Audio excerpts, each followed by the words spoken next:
Hi, good morning and welcome back. And this is our third week, week number three for this class on American history, church history. 뭐 시간 재고 있지? We left by the end of what the church is. We were discussing three things.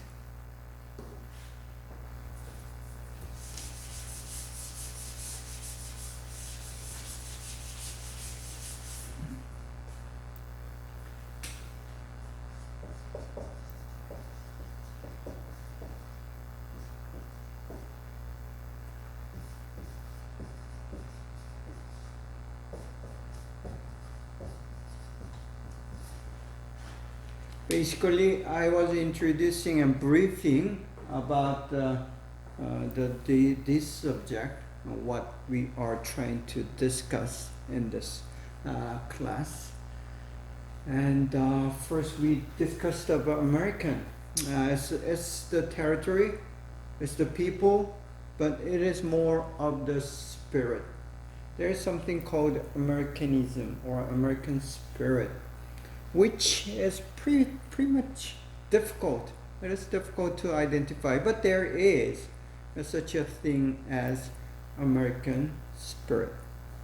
It's about the freedom, and it's about justice, and it is about equality, which is embedded in the American Constitution. You know what the Constitution is. That's the law of a country.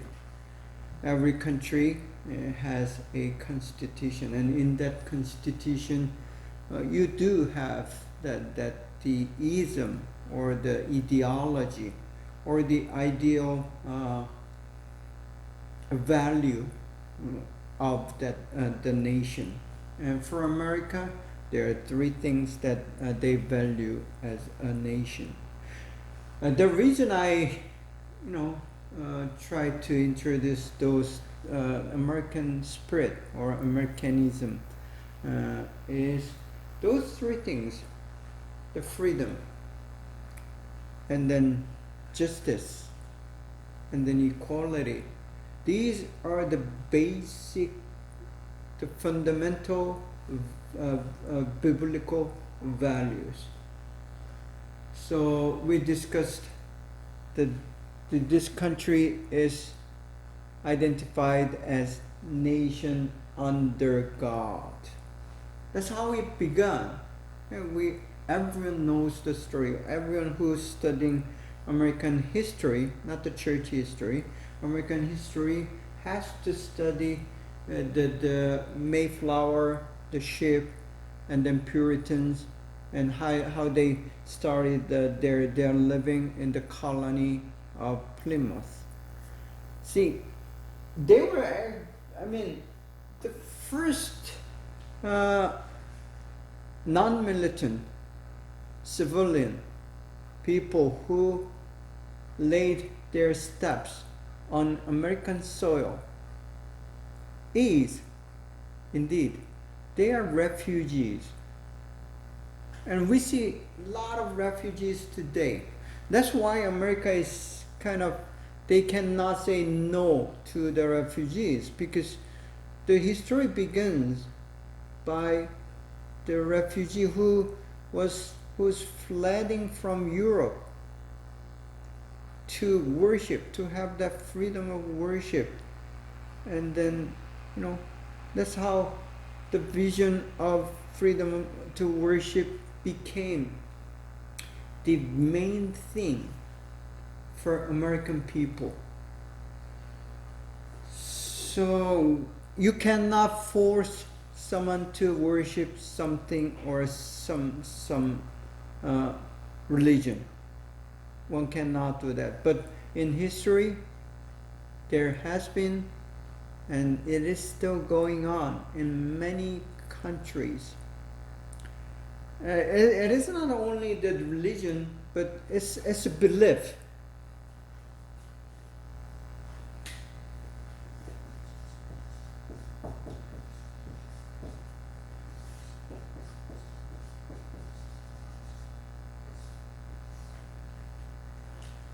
If it's not such in organized form, it's just a belief. But usually it is a system. There are certain logics and then doctrines within that belief. Even the very so-called, indigenous belief or shamanistic belief, they do have this system. And if you are talking about political ideology such as communism, socialism, and democracy, whatever the political ideology that you are in, it is also a belief system. Fortunately,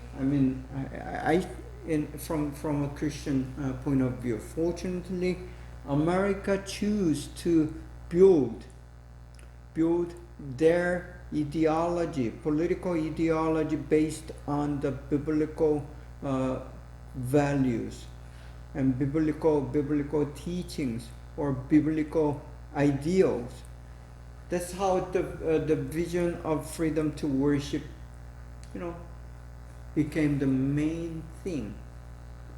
So one can believe whatever he or she choose to believe, and no one can force or manipulate someone else's belief.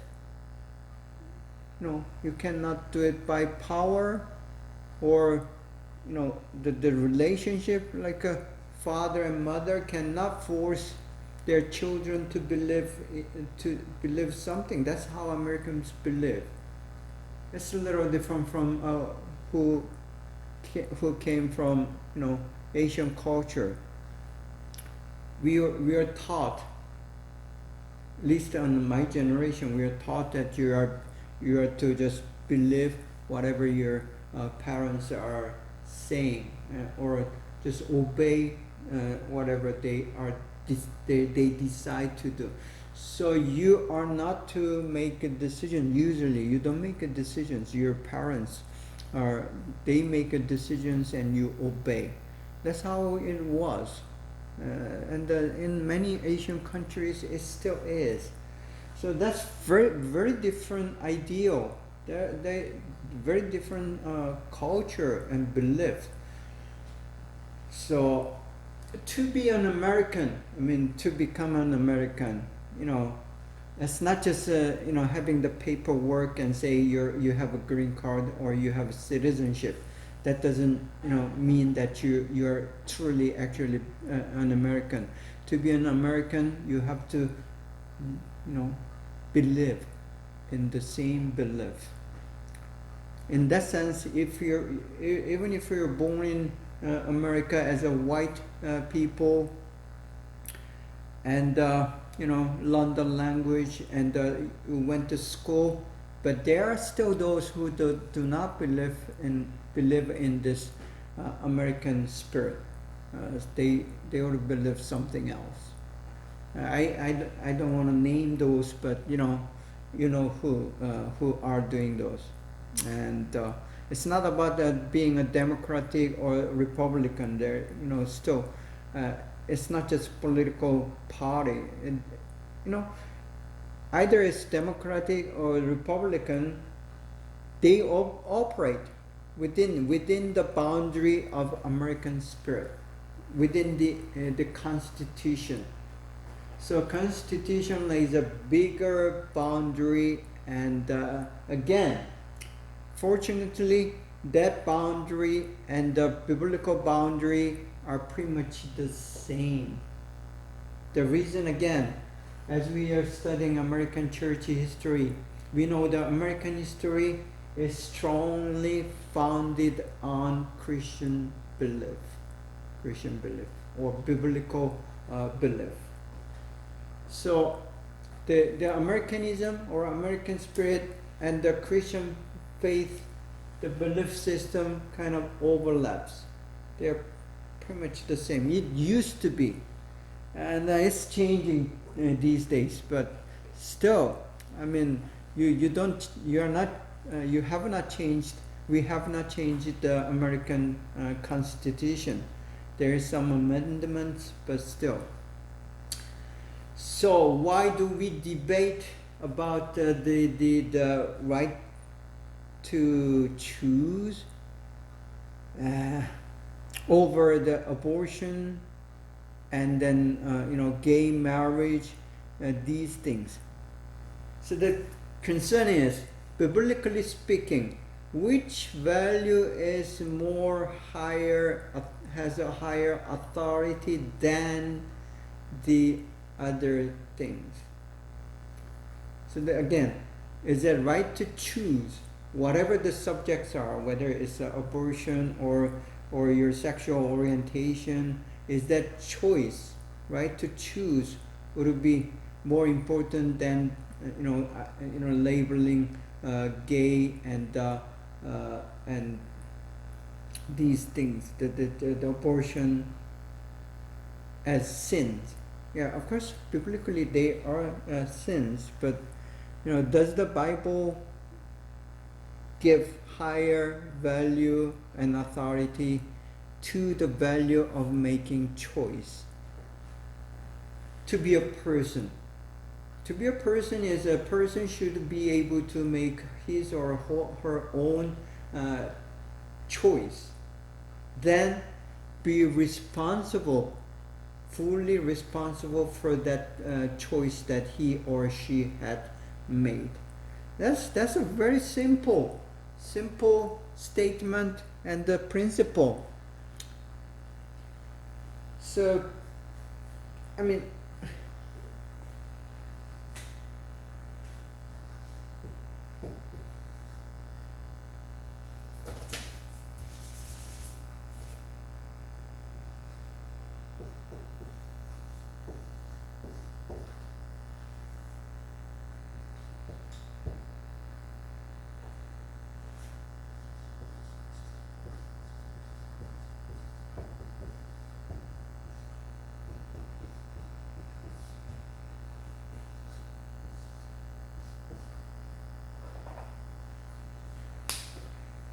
there are at least, three possible options regarding the right and the responsibility.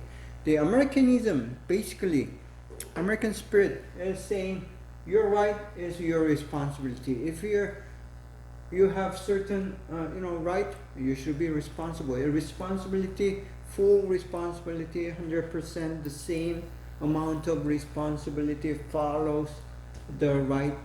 Or even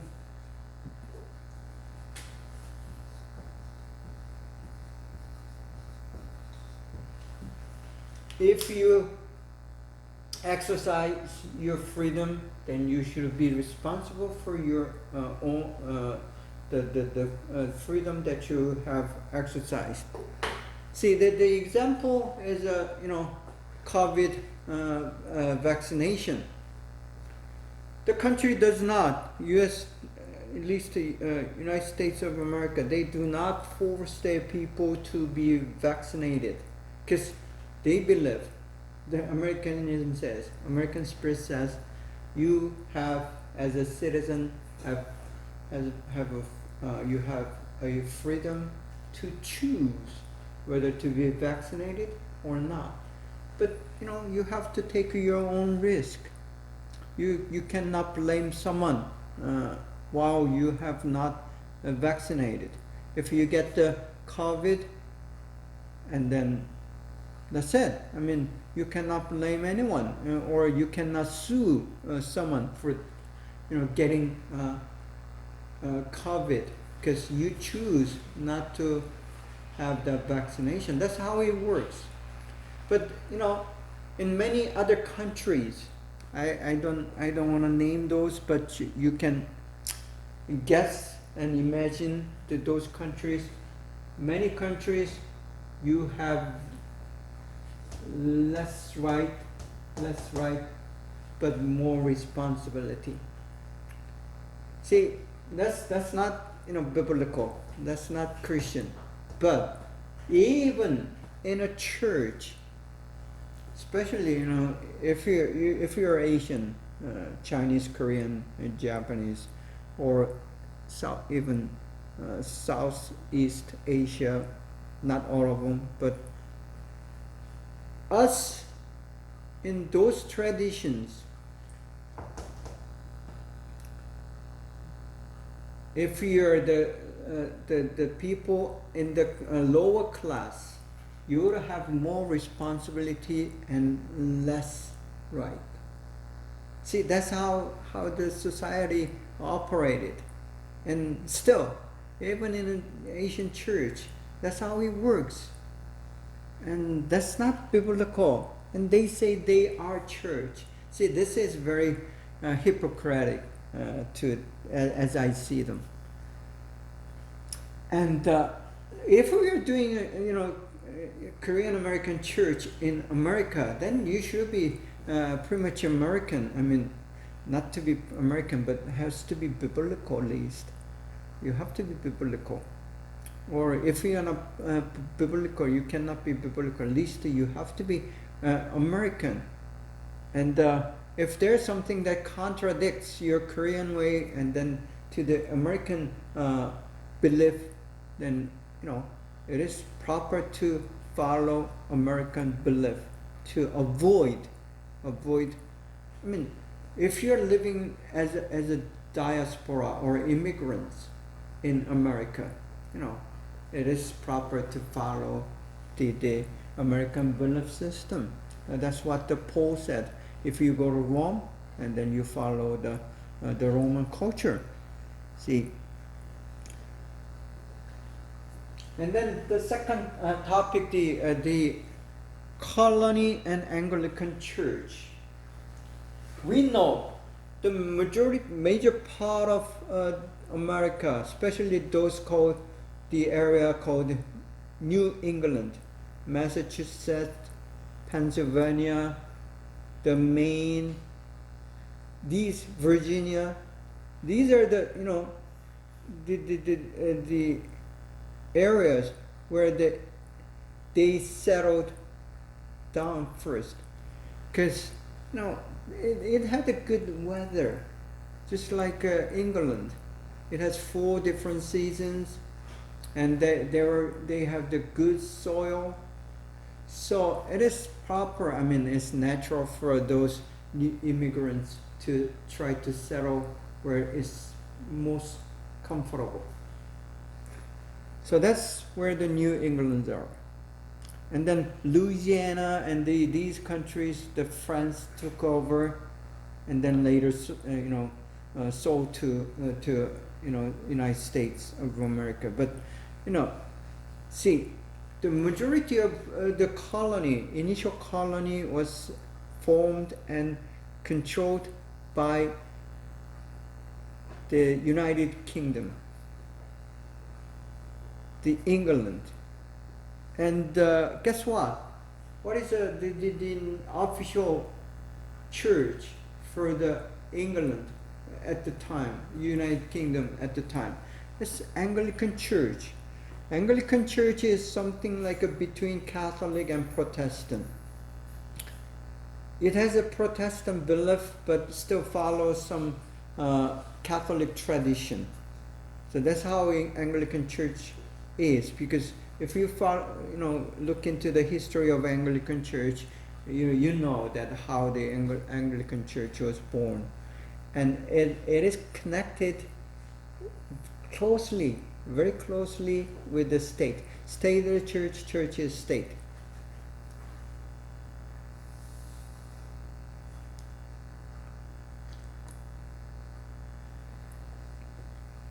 There was more like a case in Germany, Netherlands, and the larger part of the northern Scandinavian countries. So, I mean, Switzerland, all these European countries, they did have so-called state church, with state religion. And then if you go to Latin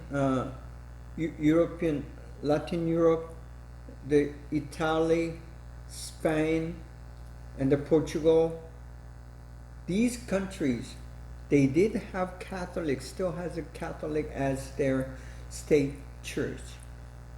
So the church and the state was closely related, and they began to separate by so-called Reformation. Reformation by Zwingli, Calvin, Luther. These are the main characters of Reformation. And the main thing, Reformation are two things. There is spiritual side and there is political side. And the spiritual side goes back to the, we want to go back to the Bible. We want to have biblical belief. And the Pope should not have authority over what we believe. That's one side. And then while they are saying the Pope does not have authority over us, they are still, at the same time, they begun to say the state should not have authority over the church. And that's the main thing. So as we study American church history, that is the major theme or the issue that sustain American church. American church believes, and then the state of America, the United States of America, they believe that church and the state are two different things. They should not mix. Actually, that idea has a positive and negative, just as state and church should identify, and we should have something called national church or national religion. I mean, once you begin to say we want to have national church or national religion, the thing that matters is where is the religious freedom? The freedom, the right. It is gone, because Bible teaches you have right to choose, even your belief. The Bible does not say you must choose to believe in God, the Yahweh, and Jesus Christ. That's not how it says. You have right to choose, but you are to have that consequences. You should be responsible for your choice. And God is saying you are a sinner. Every human being that born on earth at this time are sinners. They born as a sinners. And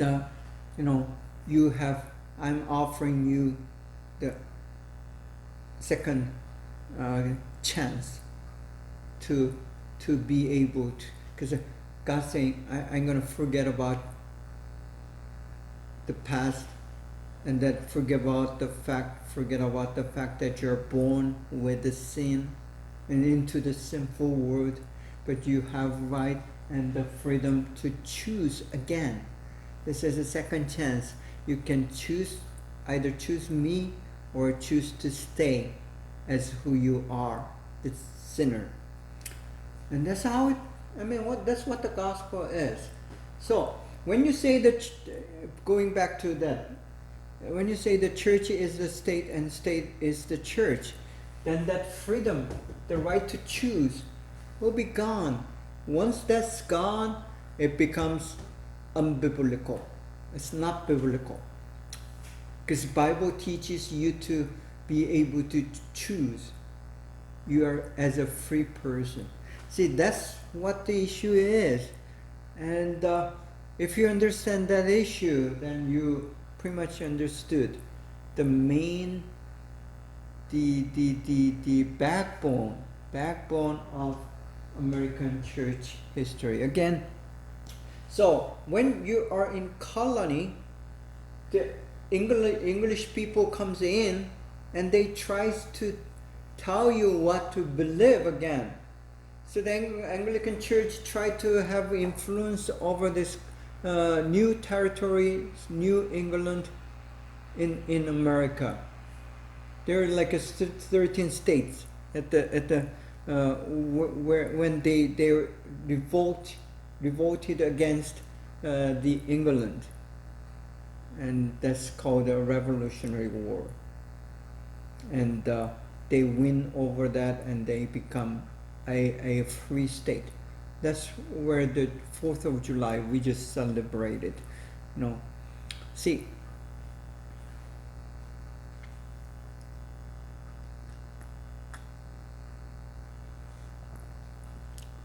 so when you ask a question, what's wrong with the colony and having the Anglican Church on colonial territory? Yeah, the issue is your nation under God, fine. That does not mean that the state's gonna force you to believe in God. See, that's two different stories. So try to understand the nation under God as the general statement, the country of America, the United States of America, it has been established or founded on that biblical ideal, not Christian religion or the church. See, that's very different thing. So nation under God actually is very biblical statement. But it's not, the America nation is not church. See, that's two different things. Now, 21st century America. See, all these things comes to who we are and what are we going to do. See, church and a nation and a state. Are we that separated? Are we still keeping that right and responsibility? See, when it comes to like abortion, gay rights, and all, LGBTQ, all these things,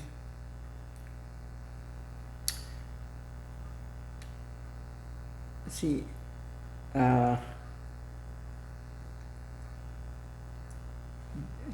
the state is trying to say the things about these moral issues and trying to make it as a law.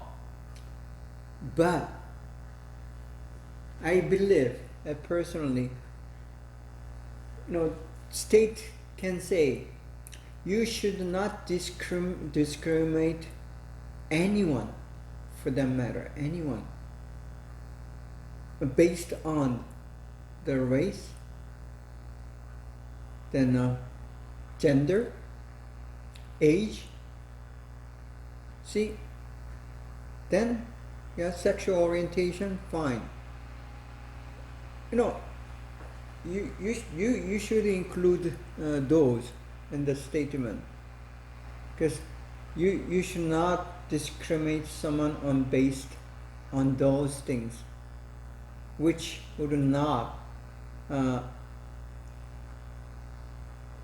go against or go for a human dignity. Many Christians believe being a gay, homosexual, or transgender, whatever, that diminish the human dignity. And still, it is their personal decision, right, to choose, and it's their freedom to choose. And as a Christian, you should protect their right to choose, even though they're choosing to become evil. See, that's what the Adam and Eve had made their choice. When they made their choice, they exercised their freedom and their right, and then they become responsible. That's what the basic core Bible ideal is. A person, a personal being. When we say a human dignity, that means he or she should be able to make his or her own choice, making that as deep freedom, and also become responsible.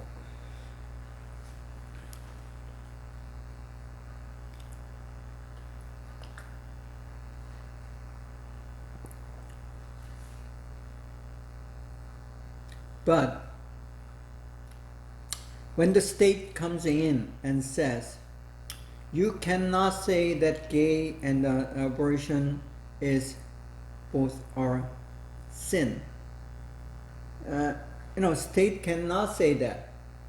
That's where the argument is.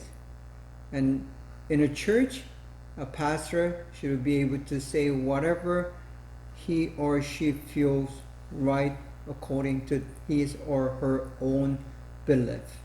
That's what the church is for. And if state comes in and say you cannot say that in a church or even in a public, I mean you should be able to say those things, because the America, it says you have freedom of speech as long as it doesn't go against the public well-being, the benefit of the many. And the argument from their side is it's hurting us, the LGBTQ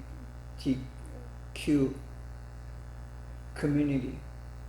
See, I mean, if we try to make that argument can go to any kind of issues.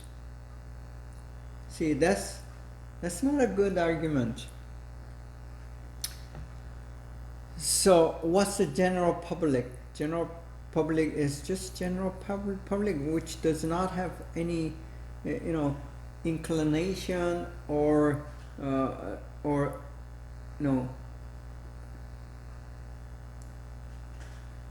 any inclination or any particular preference.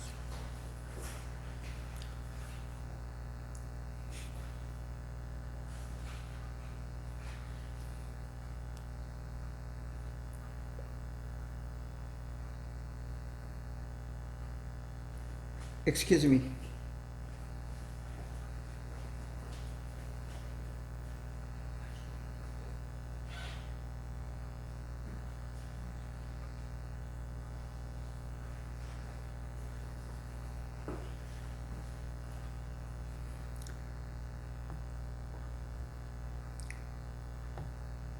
Miscellaneous. As we are discussing the church, we're still on the church. We are not going to history yet. The church is a fellowship of believers, and it is a very peculiar and particular group of people. It can be virtual. It can be actual community. Virtual, not like electronic virtual, but when we say virtual, it means it's invisible, but it exists. So it's a virtual fellowship. We are bound by the Holy Spirit. That's what the church is. So it's a virtual fellowship, but still you have so-called actual community in a local congregation, local church. And you see the people, the believers, you come and you shake hands and hug and say hello, and then worship together, eat together, and listen to the sermons and do all these things, Bible studies. And these are actual community. So the church can be actual community. And when we are talking about American church history, we are speaking of both the virtual fellowship beyond the time and space, and then there are actual communities on a local base gathering together as a local church. having the names and the place to come together and the membership and so on. Then we have something called cults and all these things. Okay, why don't we take a break and then let me come back, okay?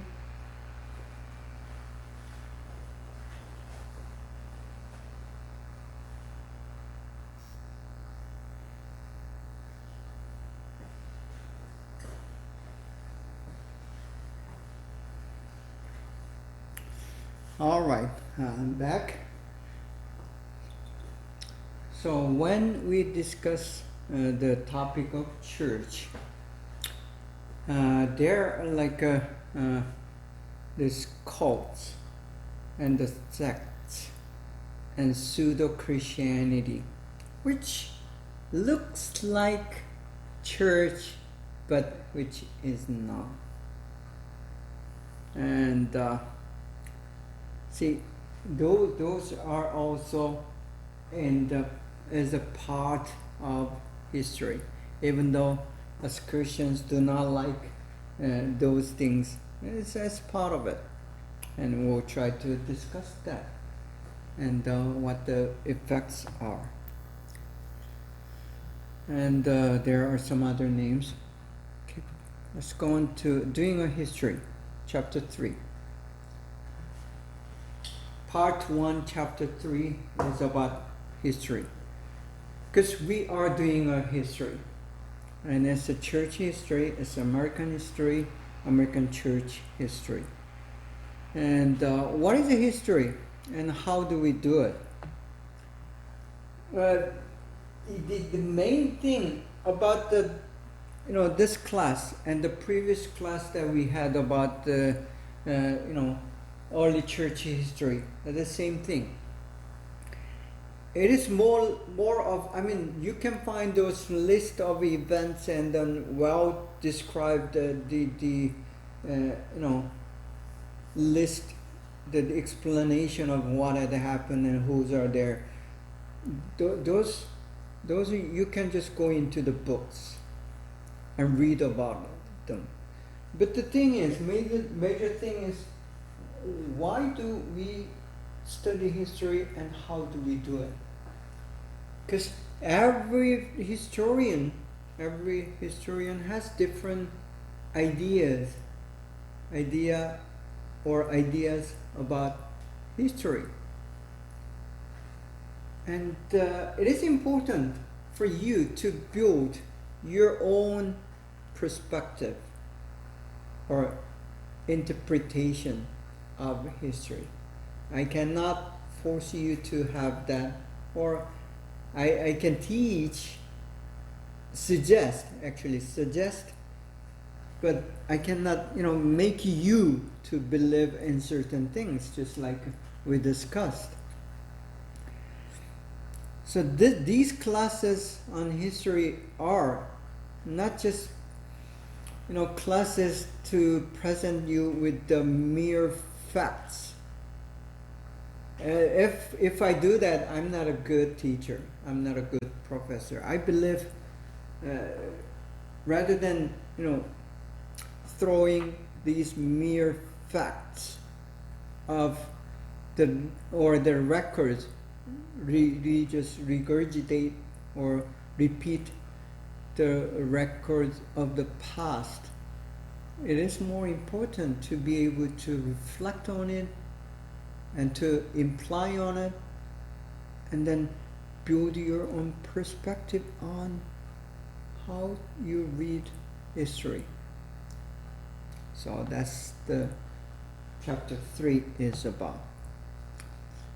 Here's a kind of dictionary definition about history. Merriam-Webster, one of the best known and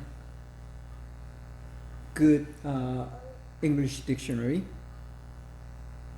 and says a chronological record. Chronological means by the progress of time. Chrono means time, right? Chronological, past to present, in a given order, by year, by month, by date. So chronological record of significant events.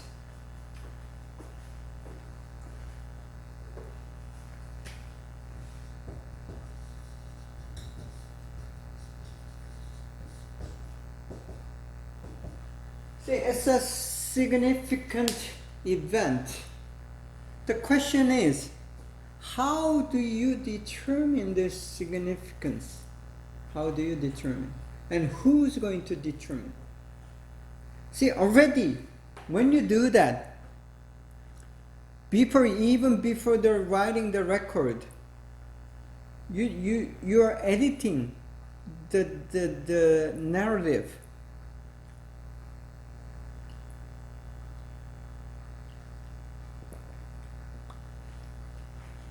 Because you cannot write everything, or you cannot videotape everything. That's not possible. Even if you videotape the certain things, depending on the angle and the size of the video clip, you will have very different interpretation and perspective. For example, these days we have something called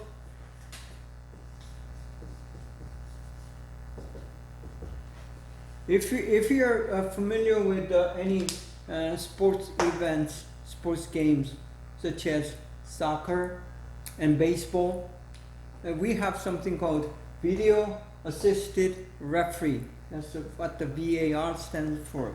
Meaning, you're making a decision, looking at those videos. And with the multiple camera angles and recordings, still you are not able to make 100% exact, proper,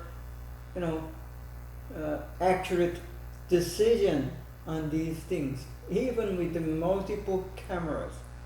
See, that shows how it is difficult to make that judgment significant.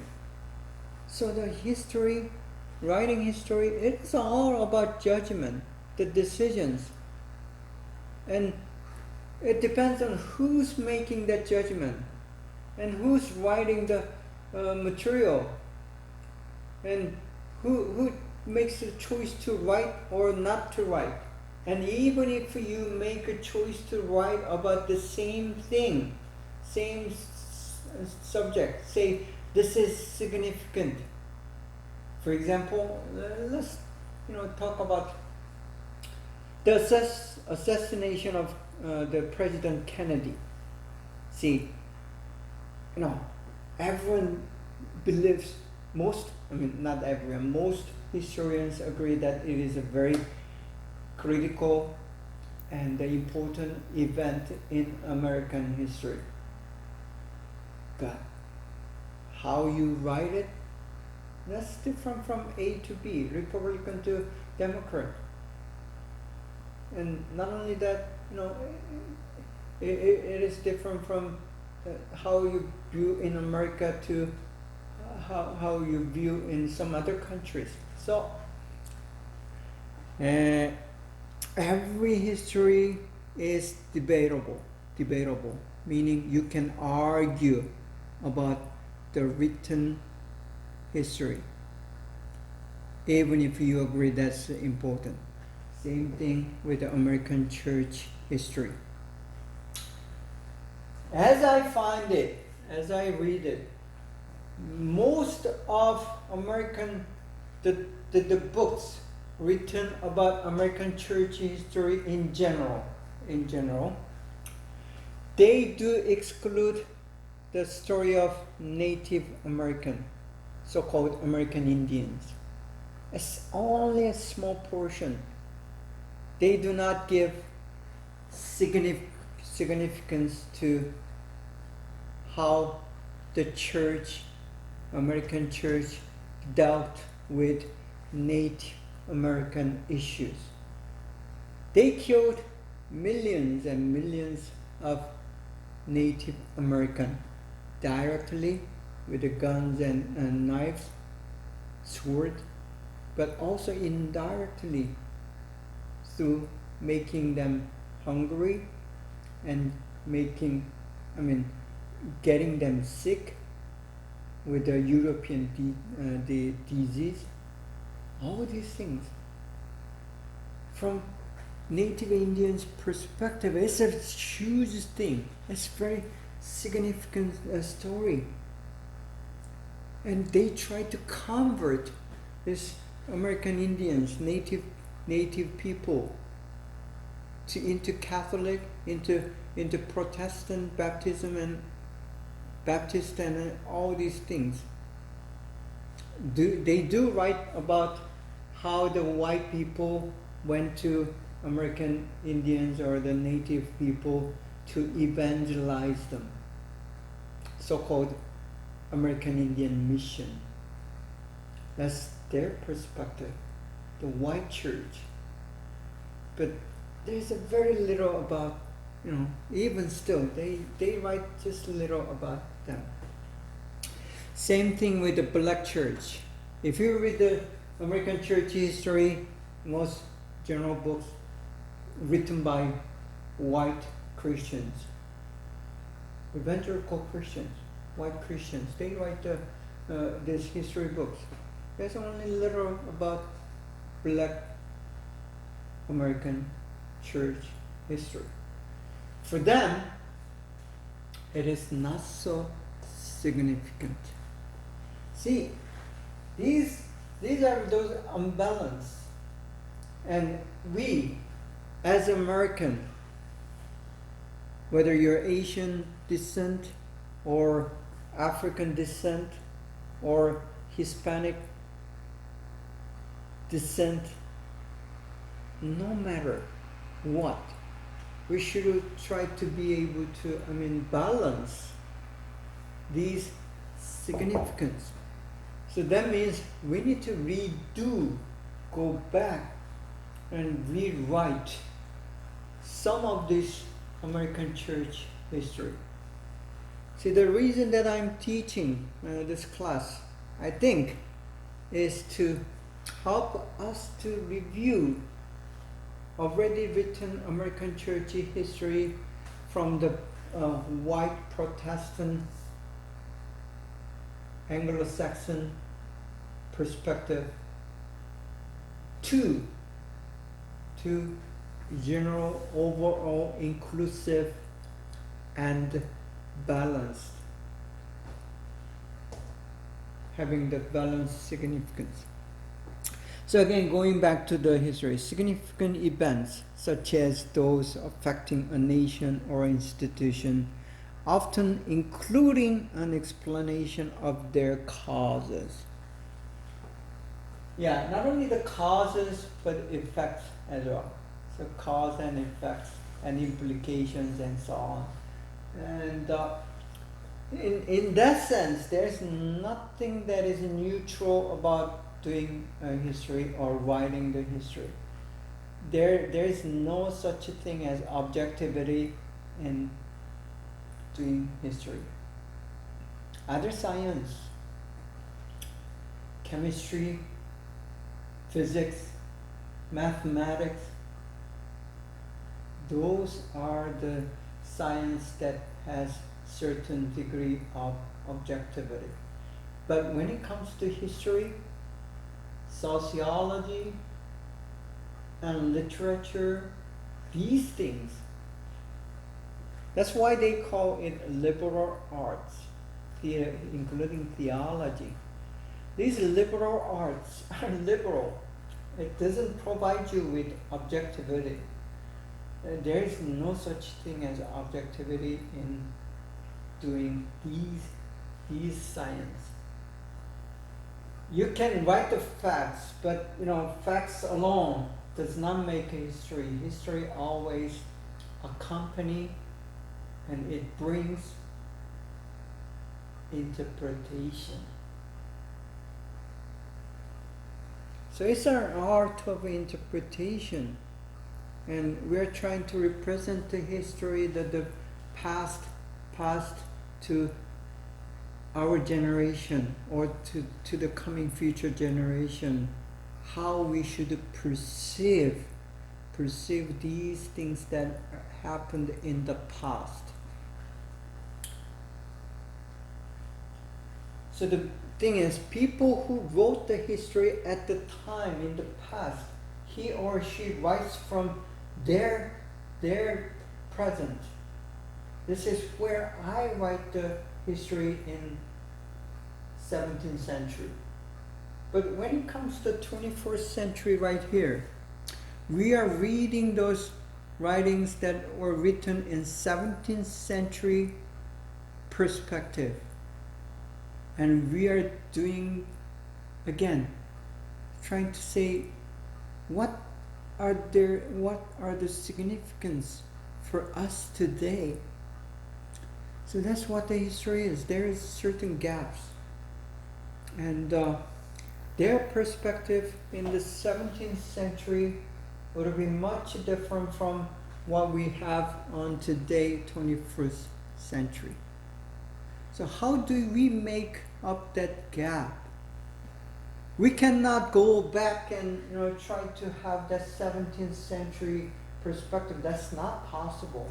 I mean, you can try to a certain degree, but you will be never the same, exactly the same as who he or she writes that narrative and the history at their time. The only thing that you can exactly, accurately match is the time and place. Beyond that, who did what, that would be open to interpretation. That's the art of the history. That's the magic of history. That's why history is so fun. And you have to be somehow creative in doing history. So you come back to 21st century, and then let's say year 2021, and we read these things happened in the past, and it should include explanation of their causes, and even doing that explanation of the causes and the effects, there will be very different opinions. See, that's the history. You cannot have the same idea.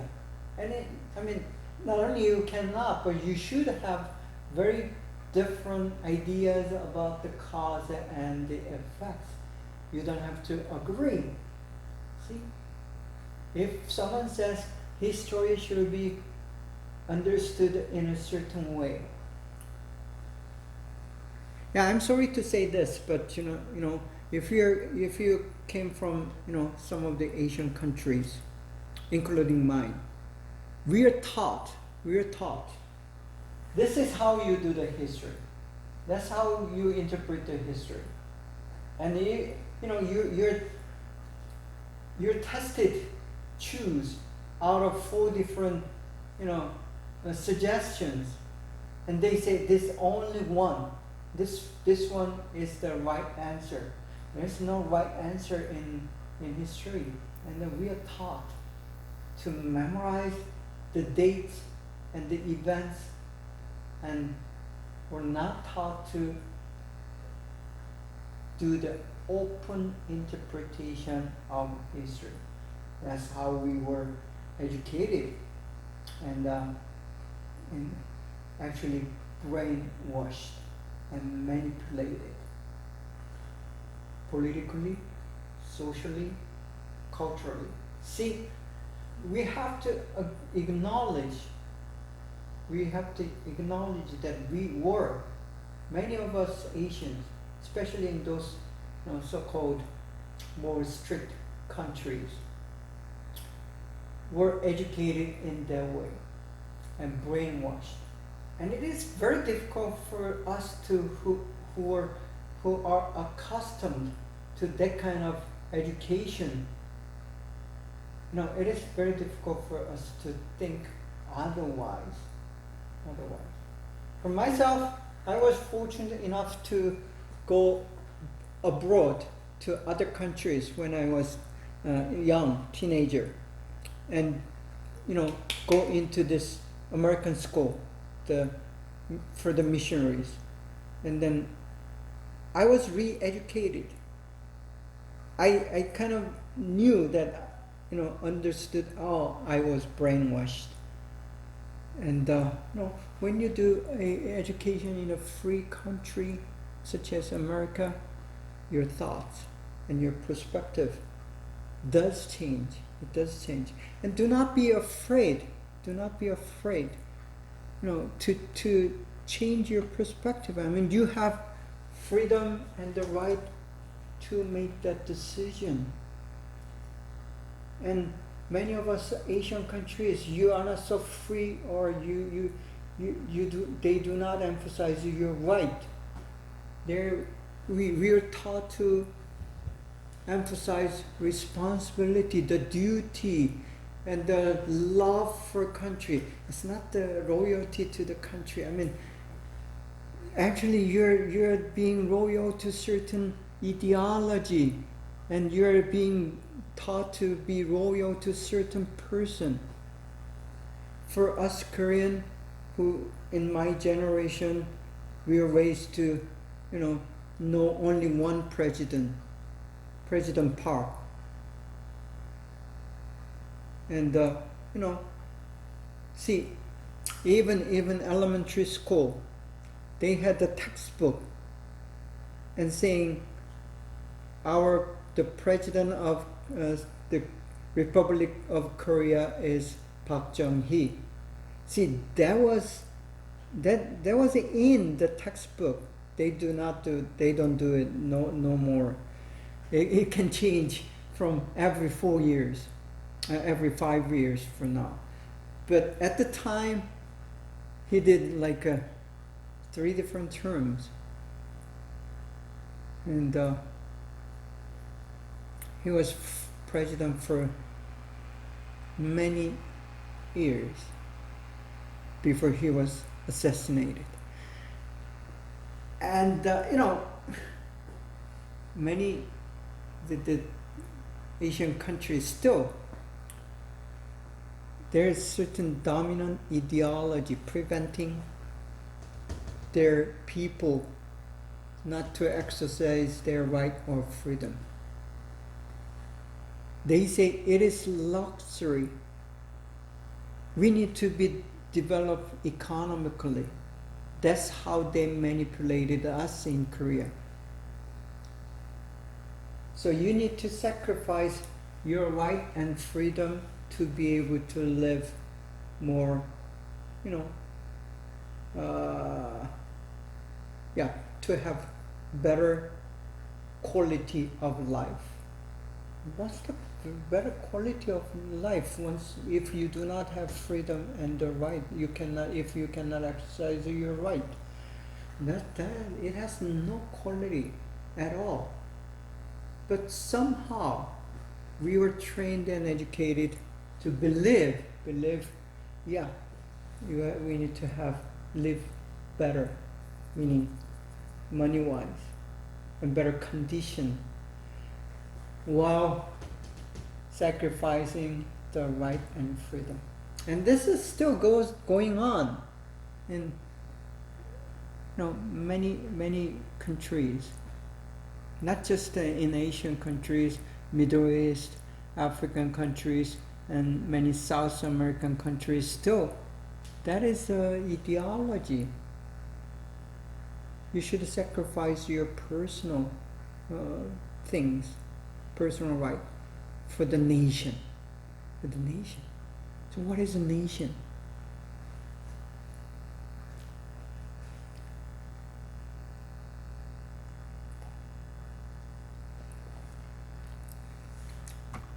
For them, the nation is the ruling party, or the ruler, whether it's a president or secretary of the state or whatever. Okay. So we need to do a better history. If we are not able to do the good history, we still need to do a better history, according to this. And also Merriam-Webster says the history is a branch of knowledge. It's a science that records and explains past events. So that's another definition of history. Pretty much is similar to the first one, but says it records and then explains past events and people. Events and people. Here's another one. Oxford says the study of past events, particularly in human affairs. Particularly in human affairs. I mean, when we deal with the history, we deal with the ecology, the animals and plants, and geography, and then climate, and these things are included. But most likely it has to do with the human affairs. And for American Church, it's American Church affairs of particularly with in American Church affairs. The whole second definition says the whole series of past events connected with someone or something. Here is the connection. Being connected is the key word here. That means history is any events in history does not stand alone by itself. Same for today. Whatever happens, it does have that connection, whether it's personal, whether it's cultural, whether it's political. It does have connection to you.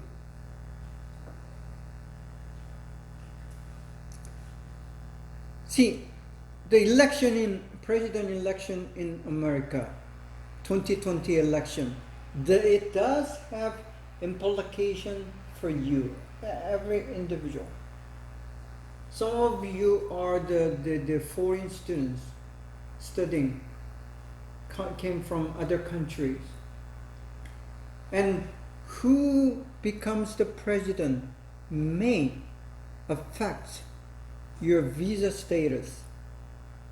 See, recently they removed the limitation of stay for the students. As long as you're studying, you can just stay in America. But President Trump tried to limit that to 2 years, 3 years. But that attempt has gone. So now you are free to stay as long as you remain as a student. If you take a full-time study, that you are okay to stay in America. See, these things, because Biden became a president, it does affect you personally. So that means connected. The thing is, how the past events are going to affect you who you are today. It does affect in many areas with a deep level of degree. So who you are isn't just who you are. It is you because of the past. And in that sense, that past determines much of who you are. So why do we do the American church history? If we are attending one of the churches in America, whether it's a Korean American church, Chinese American church, or Filipino American church, and any other white church, black church, doesn't matter. These churches are the are connected to all these events in the history. And our job as a historian is to see how these events have affected our church today and me as a Christian today. And you are trying to find that connection.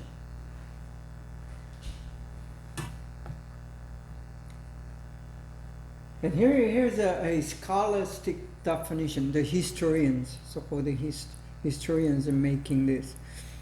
The bodies of knowledge about the past produced by historians, together with everything that is involved in the production, communication of, and teaching about that knowledge.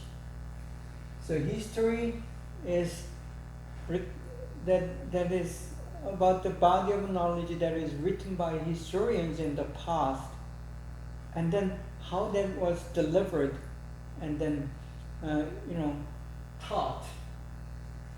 So the history includes not the history itself, but doing of history is also included. Another scholastic definition says the attempt made by professional historians to record and reconstruct the past through the study of evidence derived from a variety of sources.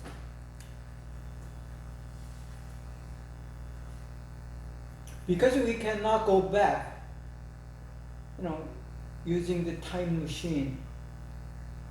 If we have such a thing as time machine, the history will be much easier.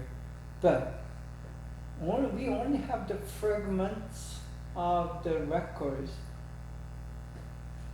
For example, the Mayflower. We don't exactly know how that ship looked like, and how they started the journey and what happened during the journey. There's only fragmentation of records. They did not record everything. That's not even possible, not even today. With all these technology, it is impossible to record everything. So there's only fragmentation. But we use those resources, a variety of sources.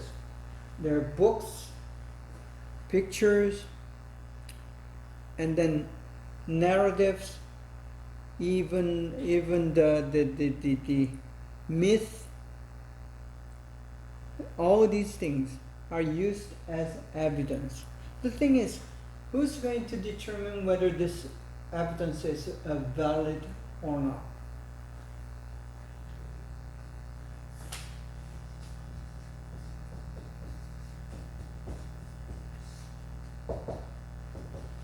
So the validity of evidences are key to doing good science of history.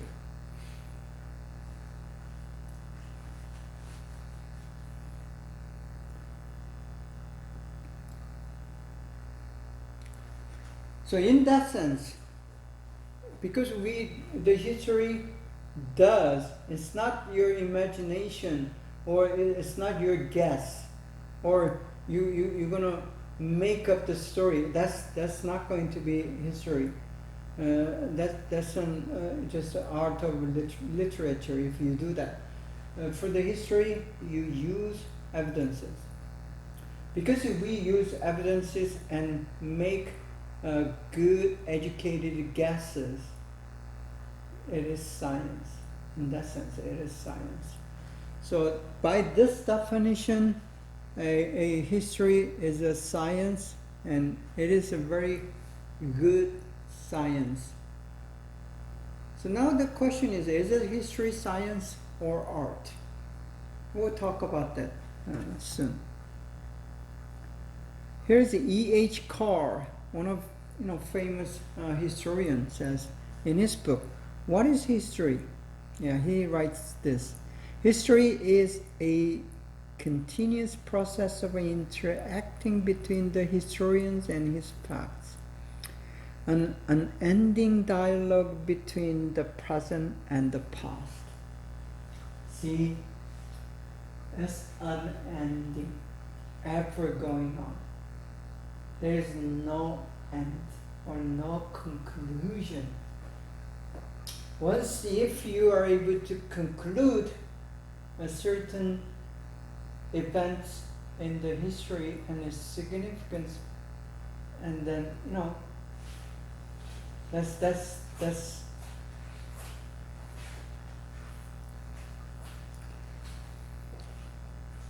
so it's such as a dialogue between the present and the past. We live in the present, and there's someone in the past written about it.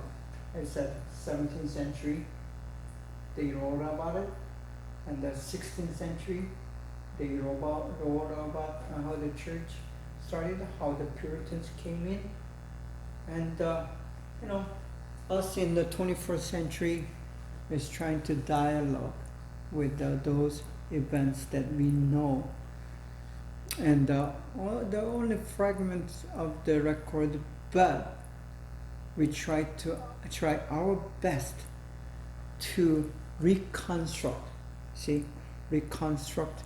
what had happened, and then try to interact with it. So we deal with the facts, but facts alone does not make a history. We try to elaborate on those history.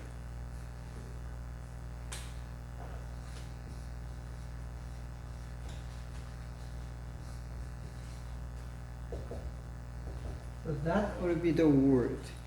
Elaborate includes interpretation, guessing, and trying to make scientific archaeology. All these things are included in the elaborate. So that's how we do the history. I think time's up for this week, and thank you for coming and listening, and hopefully I'll see you next week, continuing on the subject of trying to get to know what the history is about as we do the American church history. Thank you and goodbye. Take care.